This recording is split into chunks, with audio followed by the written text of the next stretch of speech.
दोस्तों ध्यान दीजिएगा, मिशन कंपटीशन के द्वारा बिहार एसएससी और बिहार दरोगा इन दोनों का क्रैश कोर्स स्टार्ट किया गया है। अब ध्यान देखिएगा, इस क्रैश कोर्स में आपको डेली के टारगेट्स दिए जाएंगे, हमारे हैंड रिटन जो नोट्स होंगे वो आपको मिलेगा, और जो प्रैक्टिस सेट्स करवाया जाता है उसका पूरा पूरा बुक का पीडीएफ और practice sets with explanation, answer explanation के साथ वहाँ अपलोड कर दिया जाता है। हर एक सब्जेक्ट्स का जो हमारा जो नोट्स होगा उसका पीडीएफ आपको अवेलेबल करा दिया जाएगा, और मोस्ट इंपॉर्टेंट जो डेली टारगेट्स दिए जाएंगे उसका वीकली टेस्ट होता है संडे टू संडे, जिससे आपको एक अंदाज़ा लग जाए कि आप कितना ज़्यादा आप तैयार हैं। प्राइस इसके 399 नहीं है, 249 इसके प्राइस रखे गए हैं। ध्यान रखिएगा, व्हाट्सएप के ऊपर में आप लोग इस नंबर के ऊपर में पेमेंट कर दीजिएगा, और इसी नंबर के ऊपर में व्हाट्सएप ग्रुप में आप लोग पेमेंट का स्क्रीनशॉट भेज दीजिएगा, फिर आप लोगों को टेलीग्राम ग्रुप के अंदर में ऐड कर लिया जाएगा। जय हिंद, नमस्कार, welcome you all to mission competition. मैं राहुल आप सभी का स्वागत करता हूं। सो दोस्तों, हमने सेट नंबर 10 तक कंप्लीट कर लिया। आज मैं आपके सामने सेट नंबर 11 लेके हाजिर हूं इडुटेरिया से। उम्मीद करता हूं आपने प्रीवियस सारे सेट देखे होंगे। अगर नहीं देखा है, डिस्क्रिप्शन में लिंक दिया गया है प्लेलिस्ट बना के इडुटेरिया बिहार दरोगा का, ठीक है, आप जाके जरूर देख लीजिएगा। चलिए सेट नंबर 11 हम लोग देखते हैं। इसको मैं आप क्लिक कर देता हूँ जूम, और यहाँ से हमारा आ जाता है पहला सवाल। देखिएगा पहला सवाल क्या बोलता है, संविधान निर्माण से संबंधित सदन समिति के अध्यक्ष निम्न में से कौन थे। करेक्ट हो जाएगा, देखिएगा पी सीतारमैया, राइट।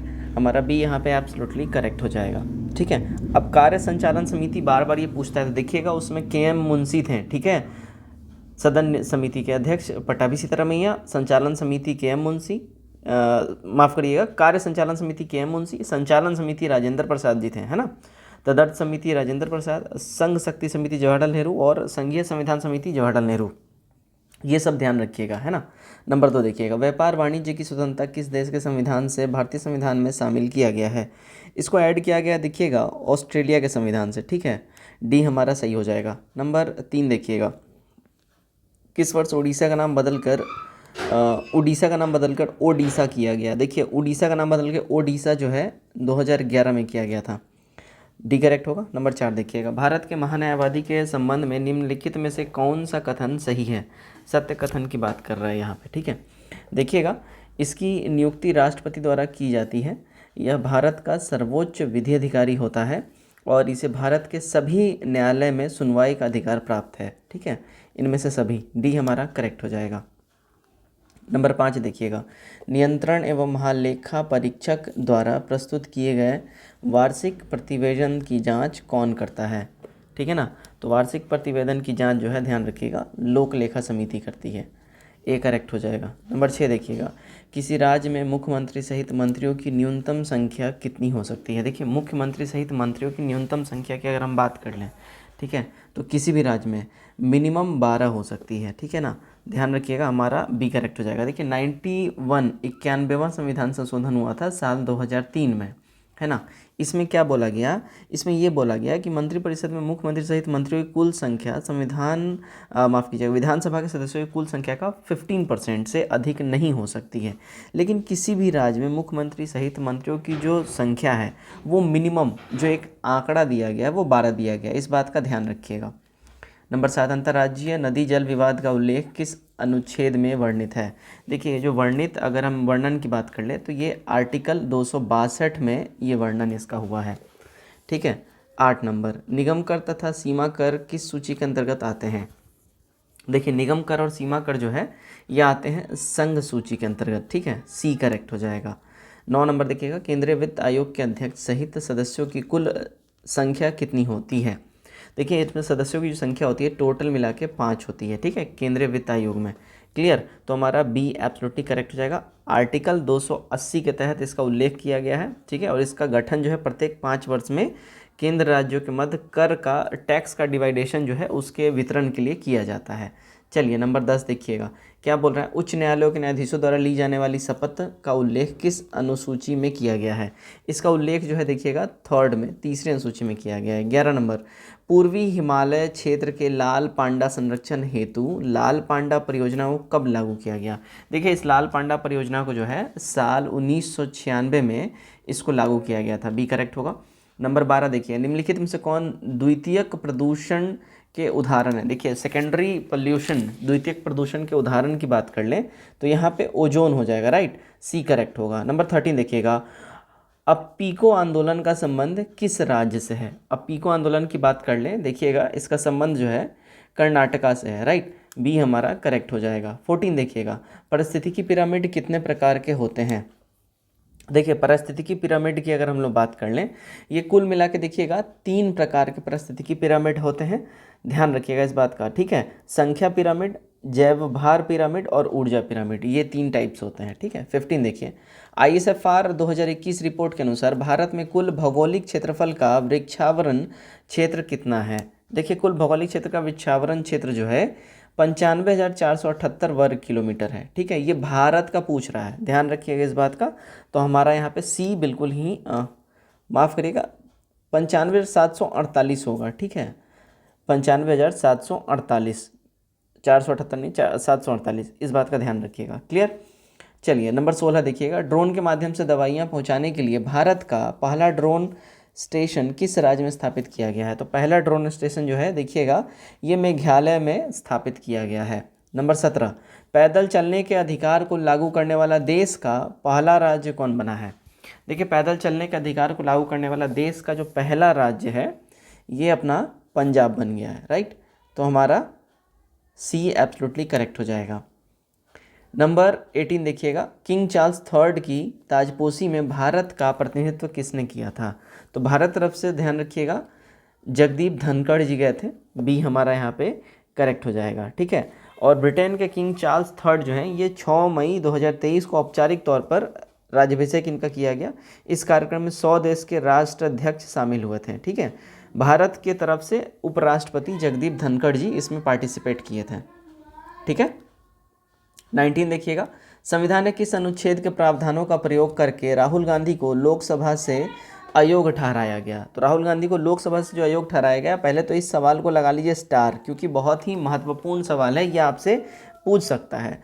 तो ध्यान रखिएगा अनुच्छेद 102(1)(e) के तहत जो है राहुल गांधी को अयोग्य ठहराया गया था, ठीक है। इसी का इस्तेमाल हुआ था। संविधान के इस अनुच्छेद के अनुसार जनप्रतिनिधि अधिनियम 1951 की धारा 8(3) के तहत राहुल गांधी को अयोग्य ठहराया गया था। 20 देखिएगा, भारत में अपना कैंपस स्थापित करने वाला पहला विदेशी विश्वविद्यालय कौन होगा? तो पहला विदेशी विश्वविद्यालय की बात कर लें तो देखिएगा डिकिन यूनिवर्सिटी होगा, राइट। सी हमारा करेक्ट हो जाएगा। 21 देखिएगा, केंद्र सरकार ने स्कूल की पहली कक्षा में बच्चों के एडमिशन के लिए न्यूनतम उम्र कितनी तय करने का निर्देश राज्यों को दिया है? तो राज्यों को इन्होंने जो दिया है क्या बोलते हैं, मिनिमम एज जो तय करने का जो निर्देश दिया है वो 6 ईयर्स होगा, ठीक है। डी करेक्ट हो जाएगा। 22 नंबर देखिएगा, 22 में क्या बोल रहा है, चुनाव आयोग ने रिमोट वोटिंग मशीन का प्रोटोटाइप तैयार करवाया है जिसके जरिए किन लोगों को वोटिंग का अवसर देने की योजना है? देखिएगा अन्य राज्यों में प्रवास करने वाले वोटरों के लिए, सी करेक्ट हो जाएगा। 23, ट्विटर की नई सीईओ कौन है ना, नई सीईओ ट्विटर की पूछ रहा है। तो देखिएगा लिंडा याकरीनो जो हैं ये ट्विटर की नई सीईओ बनी हैं, ठीक है। 59 ईयर्स की हैं ये, ध्यान रखिएगा इस बात का, ठीक है। चलिए 24 देखिए, हाल ही में चर्चा में रहा कालेसर नेशनल पार्क किस राज्य में स्थित है? देखिए कालेसर नेशनल पार्क की अगर हम बात कर लें तो ये आपको कहाँ मिलेगा? हरियाणा के अंदर में मिलेगा कालेसर नेशनल पार्क। 24 का डी करेक्ट हो जाएगा। 25 देखिएगा, यहाँ पे क्या बोल रहा है, केंद्रीय बजट 2023-24 के अनुसार सूची 1 को सूची 2 से आपको मिलाना है और सुमेलित करना है। तो यहाँ पे देखिएगा राजकोषीय घाटा की अगर हम बात कर लें, ठीक है, तो राजकोषीय घाटा ये 17,86,816 करोड़ जो है अपना यहाँ पे हो जाएगा, ठीक है। 17,86,816 करोड़। राजस्व घाटा की अगर हम बात कर लें तो 8,69,855, ठीक है। और प्रभावी राजस्व घाटा की अगर हम बात कर लें तो 4,99,867 और यहाँ पे प्राथमिक घाटा। तो सारे के सारे यहाँ पे जो है करेक्टली मैच्ड हैं। इनका सुमेल देखिएगा तो 1 2 3 4 यहाँ पे बिल्कुल ही सही हो जाएगा, ठीक है। 26 देखिएगा, अमृतकाल भारत एट 100 तक की यात्रा के दौरान निम्न में से कौन से 4 मौके रूपांतरित हो सकते हैं?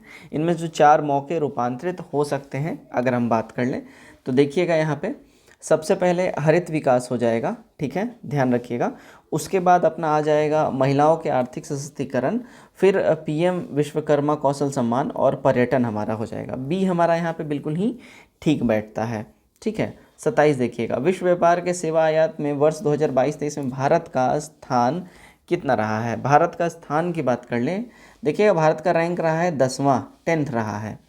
28, भारत कब तक गैर जीवाश्म ईंधन से 50% संचयी विद्युत ऊर्जा स्थापित क्षमता हासिल करने का लक्ष्य रखता है। तो भारत जो है ये लक्ष्य की अगर हम बात कर लें, देखिएगा साल 2030 तक का जो है ये टारगेट रखता है भारत। 29 देखिए, कौशल वर्धन हेतु डिजिटल तंत्र को और विस्तार करने के लिए स्किल इंडिया डिजिटल प्लेटफॉर्म को शुरुआत की गई, जिसका लक्ष्य है, देखिए इसका जो लक्ष्य की अगर हम बात कर लें, ठीक है, तो मांग आधारित औपचारिक कौशल वर्धन सक्षम करना, एमएसएमई सहित नियोक्ताओं के साथ जोड़ना, उद्यमिता योजनाओं की सुलभता सुगम करना, ऑल ऑफ दीज हो जाएगा। 30 देखिएगा, निम्नलिखित में से किस भारतीय कंपनी को नया ट्रांसपोर्ट विमान C-295 को बनाने की जिम्मेदारी मिली है। तो ये जिम्मेदारी की अगर हम बात कर लें, देखिएगा ये टाटा को मिला है, ठीक है ना, हमारा ए करेक्ट हो जाएगा 30 का। 31 देखिएगा, हिमालय क्षेत्र के अभियान के लिए किस संस्था ने यूएवी यानी अनमैन्ड एरियल व्हीकल विकसित किया है, जो चीन और पाकिस्तान के हिमालय बॉर्डर में सामान ले जाने में मदद करेगा। तो ये डेवलप किया है डीआरडीओ ने। 32 देखिएगा, हाल ही में पंजाब के पूर्व मुख्यमंत्री प्रकाश सिंह बादल का निधन हो गया है। उन्होंने पद्म विभूषण से किस वर्ष सम्मानित किया गया था, उन्हें पद्म विभूषण से, तो देखिएगा उनको साल 2015 में पद्म विभूषण से सम्मानित किया गया था, ठीक है। ये शिरोमणि अकाली दल के नेता थे, ये बात ध्यान रखिएगा। 33 देखिएगा, ग्लोबल स्टार्टअप इकोसिस्टम इंडेक्स 2023 में भारत का स्थान क्या है। इसमें भारत की जो रैंकिंग है वो 21वें नंबर पे भारत जो है यहाँ पे रैंक कर रहा है, ठीक है। चलिए 34 नंबर देखिएगा, अंतर्राष्ट्रीय मातृभाषा दिवस किस तिथि को मनाया जाता है।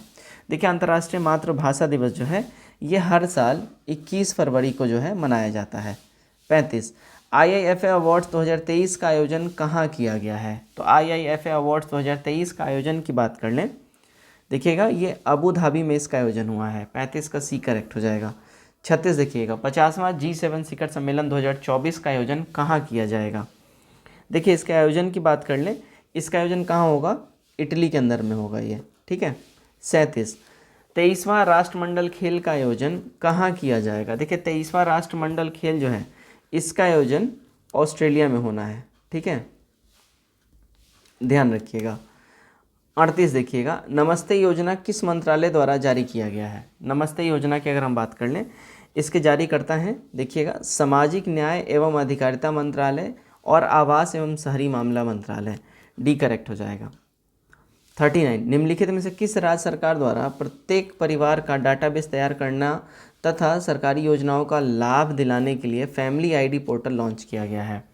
देखिए इस पोर्टल की बात अगर हम कर लें, ये यूपी गवर्नमेंट के द्वारा जो है इस पोर्टल को लॉन्च किया गया है। 40 देखिएगा, प्रसिद्ध पुस्तक कलेक्टिव स्पिरिट कंक्रीट एक्शन के लेखक कौन है, ठीक है। इसके लेखक की बात कर लें तो ये हैं शशि शेखर वेम्पति जी। 40 का सी करेक्ट हो जाएगा हमारा। 41 देखिएगा, छोटे पैमाने के उद्योगों के विकास के लिए सुझाव हेतु किस समिति का गठन किया गया है। इसके सुझाव के लिए ध्यान रखिएगा आबिद हुसैन समिति का जो है गठन किया गया है। क्लियर। 42 देखते हैं हम लोग, 2011 के जनगणना के अनुसार भारत का दशकीय वृद्धि दर कितना है। देखिए भारत का जो दशकीय वृद्धि दर की अगर हम बात कर लें, देखिए 17.72% जो है भारत का दशकीय वृद्धि दर है। 42 का सी करेक्ट हो जाएगा। 43, जब किसी काम में ज़रूरत से ज़्यादा व्यक्ति शामिल होते हैं तो इसे किस बेरोजगारी के नाम से जाना जाता है। देखिएगा ज़रूरत से ज़्यादा जब लोग किसी रोज़गार में होते हैं उसको हम लोग प्रच्छन्न बेरोजगारी कहते हैं, ठीक है। उतनी ज़रूरत होती नहीं है फिर भी उनको रिक्रूट किया गया रहता है, तो ज़बरदस्ती की एक तरीके से रिक्रूटमेंट होती है। 44, अटल पेंशन योजना के अंतर्गत किस उम्र तक के व्यक्तियों को शामिल किया जाता है। देखिए इसके तहत जो है ना अगर हम बात कर ले तो 18 से लेकर 40 वर्ष तक के व्यक्तियों को अटल पेंशन योजना के अंतर्गत शामिल किया जाता है। 45, एशिया का पहला निर्यात संस्करण क्षेत्र यानी एक्सपोर्ट प्रोसेसिंग जोन कहाँ स्थापित किया गया था? देखिए इसकी स्थापना जो है कांडला में किया गया था। ठीक है, डी करेक्ट होगा। 46 प्रश्नोपनिषद किस वेद का उपनिषद है? देखिए प्रश्नोपनिषद जो है अगर इसकी हम बात कर लें तो ये अथर्ववेद का जो है ना एक उपनिषद है। ए करेक्ट होगा। 47 चंड कौशिक पुस्तक के लेखक कौन है? चंड कौशिक। देखिए चंड कौशिक पुस्तक के राइटर की अगर हम बात कर लें तो ये है क्षेमेश्वर जी। ठीक है, बी हमारा यहाँ पे बिल्कुल सही हो जाता है। 48 देखिएगा, वह प्रथा जिसके तहत किसान स्वयं भूमि का मालिक होता है और सरकार को भू राजस्व के भुगतान के लिए जिम्मेदार माना जाता है, उसको क्या कहलाता है? ठीक है, तो मतलब उसको क्या कहा जाता है? तो ऐसे व्यवस्था को रैयतवाड़ी प्रथा कहा जाता है। इसमें ध्यान रखिएगा हमेशा किसान स्वयं भूमि का मालिक होता है और सरकार को भू राजस्व के भुगतान के लिए उसकी जिम्मेदारी होती है कि वो सरकार को टैक्स देगा, भू राजस्व देगा। 49 भारतीय राष्ट्रीय कांग्रेस द्वारा किस दिन को पूर्ण स्वराज दिवस घोषित किया गया? तो इनके द्वारा जो है देखिए 26 जनवरी 1930 को पूर्ण स्वराज दिवस डिक्लेयर किया गया था। 50 देखिएगा, निम्न में से किसकी सहायता से हैदर अली ने 1755 में डिंडुगुल में एक शस्त्रागार की स्थापना की थी? देखिए डिंडुगुल में इसने शस्त्रागार की स्थापना जो है फ्रेंच के हेल्प से करा था। ठीक है, बी हमारा करेक्ट हो जाएगा। चलिए 51 नंबर देखिएगा, निम्नलिखित घटनाओं पर विचार आपको करना है यहाँ पे। ठीक है, तो ध्यान रखिएगा सबसे पहले अपना नेहरू रिपोर्ट आता है। नेहरू रिपोर्ट कब आया ये ध्यान रखिएगा, 1928 में जो है नेहरू रिपोर्ट आया। उसके बाद आता है अगस्त प्रस्ताव, ये 1940 में आता है। ठीक है, उसके बाद अपना आता है क्रिप्स मिशन, ये 42 में आता है क्रिप्स मिशन। ठीक है, और उसके बाद वेवेल योजना ये लगभग 45 में होता है। ठीक है, तो इस बात का ध्यान रखिएगा। चलिए आगे हम लोग बढ़ते हैं। हाँ, इसमें जो सही कूट हो जाएगा बी वाला हो जाएगा। ठीक है, चलिए 52 किसने कांग्रेस के बारे में कहा था कि वे साम्राज्यवाद से लड़ते भी थे और सहयोग भी करते थे? तो ये स्टेटमेंट था देखिए रजनी पामदत्त जी का। ठीक है, 52 का सी हमारा यहाँ पे सही हो जाएगा। 53 देखते हैं हम लोग, देखिएगा कौन सा मध्यकालीन भारतीय साम्राज्य व्यापक स्तर पर स्थानीय स्वशासन के लिए प्रसिद्ध था? तो व्यापक स्तर पर स्थानीय स्वशासन के लिए जो प्रसिद्ध था अगर हम बात कर लें, देखिए चोल साम्राज्य अपना प्रसिद्ध था। 54 देखिएगा, पिट्रा ड्यूरा संबंधित है। देखिए पिट्रा ड्यूरा जो है ये दीवारों में अर्थ कीमती पत्थर जड़कर फूलों की नक्काशी के लिए पिट्रा ड्यूरा जो है ये रिलेटेड है। 55 देखिएगा, महावीर ने अपनी शिष्यों को कितने गणधारों में विभाजित किया था? तो इन्होंने विभाजित किया था टोटल 11 गणधारों में। ठीक है, 56 देखिएगा, महाजनपद एवं उनकी राजधानी में कौन सही सुमेलित नहीं है? महाजनपद एवं उनकी राजधानी में अगर हम बात कर ले देखिएगा चेदी उज्जैन ये वाला सही सुमेलित नहीं है। चेदी की अगर हम बात कर लें तो चेदी जो है देखिएगा उज्जैन से रिलेटेड नहीं है, तो ध्यान रखिएगा इसकी राजधानी उज्जैन नहीं शक्तिमती हो जाएगी। ठीक है, 57 देखिएगा, निम्न में से किसने हजार खंभा महल की निर्माण करवाया था? देखिए हजार खंभा महल की अगर हम बात कर ले इसका निर्माण करवाया था अलाउद्दीन खिलजी ने। ठीक है, बी हमारा यहाँ पे बिल्कुल ही ठीक हो जाएगा। आगे बढ़ते हैं हम लोग। 58 नंबर देखिएगा, निम्नलिखित युद्ध में कौन सही सुमेलित नहीं है? इनमें सही सुमेलित युद्ध की बात कर लें तो देखिएगा इनमें से जो है कोई भी अगर हम बात कर लें सही सुमेलित, मतलब इनमें से कोई भी ऐसा नहीं है जो सही सुमेलित नहीं है, सारे के सारे करेक्टली मैच्ड हैं। ठीक है, 59 देखिएगा, एज ऑफ कंसेंट एक्ट किस गवर्नर जनरल के शासनकाल में पारित हुआ था? तो एज ऑफ कंसेंट एक्ट जो है ये जो पास हुआ था ये देखिएगा लैंसडाउन के टाइम में पास हुआ था। ठीक है, बी हमारा करेक्ट हो जाएगा। शारदा एक्ट इरविन के टाइम में हुआ था 30 में, फिर नेटिव मैरिज एक्ट भी हुआ था 1872 में नॉर्थबुक के टाइम में, हिंदू विधवा पुनर्विवाह ये 1856 में कैनिन के टाइम में हुआ था, और सती प्रथा बेंटिक के टाइम में 29 में हुआ था। ध्यान रखिएगा ये सारा 1800 की बात हो रही है। एज ऑफ कंसेंट ये लैंसडाउन के टाइम में 1891 में ये पास हुआ था। 60 देखिएगा, मुस्लिम लीग द्वारा पाकिस्तान की मांग कब की गई थी? देखिए पाकिस्तान की मांग इनके द्वारा 23 मार्च 1940 में करी गई थी। भारतीय घरेलू विद्युत आपूर्ति में लाल विद्युमन तार यानी रेड लाइन वायर और काले उदासीन तार ब्लैक न्यूट्रल वायर के बीच विभवांतर यानी पोटेंशियल डिफरेंस कितना होता है? देखिए इनके बीच में जो पोटेंशियल डिफरेंस होता है वो 220 वोल्ट्स का होता है। ठीक है, 62 नंबर देखते हैं। दिए गए पादपों के लिए पीएच का सही क्रम निम्नलिखित में से कौन सा है। देखिए पीएच का जो सही क्रम की अगर हम बात कर लें, ठीक है, तो ये नींबू का रस, कॉफ़ी, रक्त और फिर मिल्क ऑफ मैग्नीशिया हो जाएगा। नींबू का रस होता है 2.4, कॉफ़ी का फिर 5 हो जाता है पीएच वैल्यू, ब्लड का 7.5 होता है पीएच वैल्यू और मिल्क ऑफ मैग्नीशिया का 10.5 होता है। 63, यदि मानव रुधिर की लाल रुधिर कोशिकाओं यानी आरबीसी को पृथक किया जाता है और उन्हें सामान्य लवण के घोल में तनुकृत किया जाए तो आरबीसी पर क्या प्रभाव होगा। देखिए आरबीसी पे जो है ध्यान रखिएगा, आरबीसीज के व्यास में कोई परिवर्तन नहीं होगा। 63 का डी हमारा सही हो जाएगा। यकृत द्वारा स्रावित पित्त के संबंध में निम्नलिखित में से कौन सा कथन सही नहीं है। इसमें जो सही कथन की बात कर लें, अगर नहीं है कौन सा, तो पित्त में लिपिडों के पाचन के लिए एंजाइम होते हैं, ये गलत है। ठीक है, पित्त में किसी प्रकार का एंजाइम नहीं होता है। ठीक है ना। 65, नई कोशिका का निर्माण होता है। देखिए नई कोशिकाओं का निर्माण जो है हमेशा पूर्व स्थित कोशिकाओं से ही इसका निर्माण होगा। 66, ऑक्सीटोसिन हार्मोन का स्त्राव किस ग्रंथि से होता है। देखिए ऑक्सीटोसिन हार्मोन जो होता है ये हमेशा ध्यान रखिएगा, ये इसका जो स्त्राव होता है वो पीयूष ग्रंथि के द्वारा ही होता है।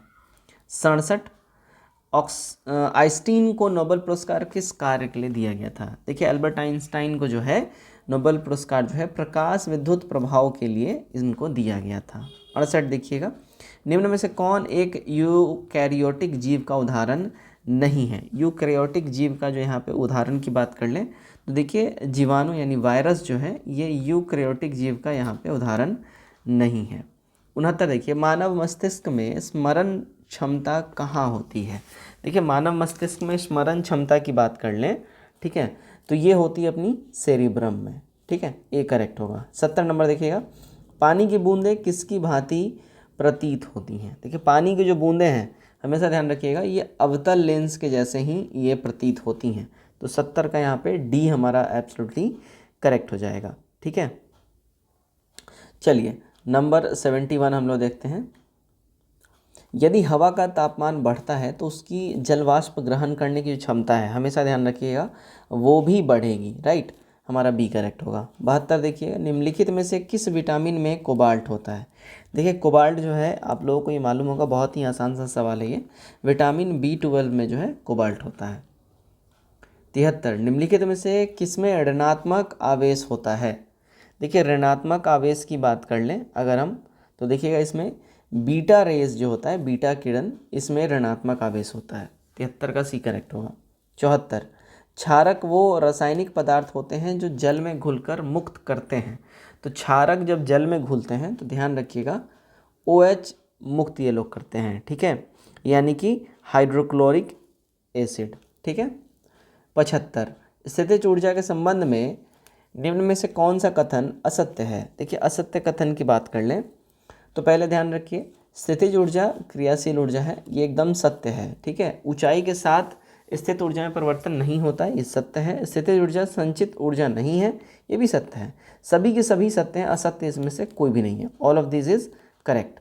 76 देखिए, शुष्क सेल का एनोड किसका बना होता है। देखिए इसका एनोड जो है कार्बन का बना होता है, ये करेक्ट होगा। 77, क्लोरीन अणुओं के बीच कैसा सहसंयोजन बंध होता है। तो क्लोरीन अणुओं के बीच में जो है ध्यान रखिएगा एकल सहसंयोजी बंध इसमें होता है। 77 का ये करेक्ट होगा। 78 देखिए, साबुन के पतले झाग में चमकदार रंगों का बनना किस परिघटना का परिणाम है। तो ये जो है ये देखिए परिवर्तन और व्यतिकरण का जो है परिणाम होता है। 78 का ये करेक्ट होगा। 79 देखिएगा, निम्नलिखित में से किसे कोशिकीय ईंधन भी कहा जाता है। देखिए कोशिकीय ईंधन जो है अगर हम बात कर लें ये ग्लूकोज को कहा जाता है कोशिकीय ईंधन। तो हमारा बी एब्सोल्युटली करेक्ट हो जाएगा। 80 देखिएगा, लघु रेडियो तरंग यानी शॉर्ट रेडियो वेव्स की खोज किस वैज्ञानिक द्वारा किया गया था। इसका खोज जो है देखिए हेनरिक हर्ट्ज के द्वारा जो है लघु रेडियो तरंग यानी शॉर्ट रेडियो वेव्स की खोज करी गई थी। ठीक है, 81 देखते हैं हम लोग। 81 देखिएगा, अखिल भारतीय खादी एवं ग्रामोद्योग बोर्ड की स्थापना किस वर्ष की गई थी। तो खादी ग्रामोद्योग बोर्ड की जो स्थापना है ये साल 1954 में किया गया था। 82 भारत में आधुनिक ढंग से सीमेंट बनाने का पहला कारखाना कहाँ लगाया गया था। देखिए पहला कारखाना यहाँ बोल रहा है तो ये मद्रास में लगाया गया था। ठीक है, ए करेक्ट हो जाएगा। कब लगाया गया था? 1904 में ही ये लगाया गया था, ध्यान रखिएगा। ठीक है, चलिए आगे बढ़ते हैं। 83 चाय, इलायची एवं काजू की खेती के लिए सर्वाधिक उपयुक्त मिट्टी कौन सी होती है? इसमें सर्वाधिक उपयुक्त मिट्टी जो होती है वो देखिएगा लैटेराइट मिट्टी होती है। 83 का डी करेक्ट हो जाएगा। 84 जलांगी नदी किस नदी की प्रमुख सहायक नदी है? तो जलांगी नदी जो है ध्यान रखिएगा ये हुगली रिवर की जो है सहायक नदी है।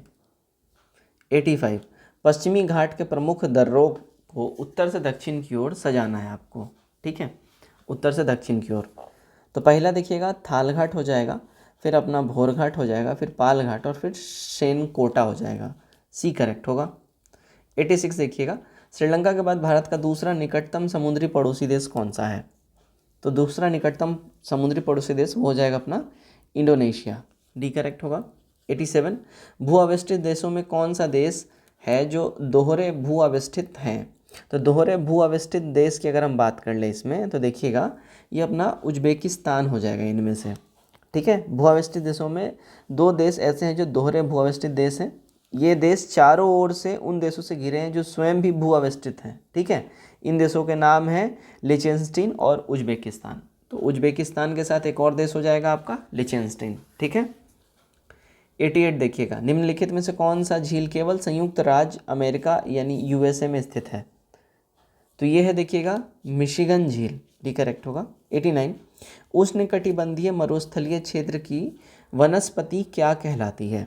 इसकी वनस्पति की बात कर ले तो देखिए ज़ेरोफाइट इसको कहा जाता है। राइट, 89 का बी करेक्ट होगा। 90 निम्नलिखित में से किस चट्टान में खनिज तेल पाया जाता है? देखिए इनमें से खनिज तेलों की अगर हम बात कर लें तो अवसादी चट्टान इनमें जो है आपका खनिज तेल पाया जाता है। ठीक है, अग्नेय चट्टान, कार्यांतरित चट्टान ये सब में नहीं, अवसादी में। 91 देखिएगा भारत डायनेमिक्स लिमिटेड का मुख्यालय कहाँ पे है? देखिए भारत डायनेमिक्स लिमिटेड का जो मुख्यालय है वो आपको हैदराबाद में मिलेगा, ध्यान रखिएगा। 92 देखते हैं हम लोग। देखिएगा पादप जीवाश्मों का अध्ययन जो है क्या कहलाता है? तो पादप जीवाश्मों का जो अध्ययन है इसको अगर हम लोग बात कर लें तो देखिएगा पैलियो वनस्पति, पैलियो बॉटनी कहते हैं। 93 इंटरनेशनल हॉकी फेडरेशन FIH का मुख्यालय कहाँ पे स्थित है? देखिए FIH का मुख्यालय जो है लुसाने में ये स्थित है, ध्यान रखिएगा। ठीक है, FIH जो है ये हॉकी की सर्वोच्च संस्था है। ठीक है, इंटरनेशनल हॉकी फेडरेशन इसको बोलते हैं। इसकी स्थापना कब हुई थी? तो 1924 में हुआ था, इसका भी ध्यान रखिएगा। हॉकी का पहला वर्ल्ड कप अगर पूछेगा तो 1971 में पहला विश्व कप करवाया गया था हॉकी का। ठीक है, और इसका विजेता जो है पहले विश्व कप का पाकिस्तान था, ये भी याद रखिएगा, वेरी वेरी इंपॉर्टेंट है। ठीक है, चलिए 94 नंबर देखिएगा मेजर ध्यानचंद खेल रत्न पुरस्कार से पहली बार किसे सम्मानित किया गया था? तो फर्स्ट टाइम जो है सम्मानित किया गया था विश्वनाथन आनंद को। सी करेक्ट होगा। 95 निम्नलिखित में से कौन सी पुस्तक रविन्द्रनाथ टैगोर द्वारा नहीं लिखी गई है? तो रविन्द्रनाथ टैगोर के द्वारा जो है ध्यान रखिएगा अग्निवीणा जो है ये नहीं लिखी गई है। हंगरी स्टोन, गोरा ये सब लिखी गई है। ठीक है, अग्निवीणा पुस्तक के लेखक काजी नजरुल इस्लाम जी हैं। 96 देखिएगा एक 240 मीटर लंबी ट्रेन 360 मीटर लंबी सुरंग को 30 सेकंड में पार कर सकते हो। ट्रेन की चाल किलोमीटर घंटा में बताना है। तो ट्रेन की जो चाल है किलोमीटर घंटा की अगर हम बात कर लें तो ये हो जाएगा 72 किलोमीटर घंटा। ठीक है, 97 जब कोई वस्तु 442 रुपये में बेची जाती है तो दुकानदार को 15% हानि होता है। उस वस्तु को का क्रय मूल्य रुपये में बताना है आपको। देखिए रुपये में उसका क्रय मूल्य जो है 520 हो जाएगा। 98 यदि AC का 20% और BC का 25% है तो AB का कितना प्रतिशत है? तो AB की अगर हम बात कर लें ये 80% हो जाएगा। 99 देखिएगा साधारण ब्याज पर उधार दी गई राशि 2 वर्ष बाद 9,920 रुपये और 5 वर्ष बाद 12,800 रुपये हो जाती है तो वार्षिक ब्याज दर ज्ञात करना है। देखिए वार्षिक ब्याज दर जो है 18% हो जाएगा। सवाल हमारा आज का आखिरी सेट नंबर 11 से निम्नलिखित संख्या श्रृंखला में प्रश्न चिन्ह के स्थान पर क्या आएगा?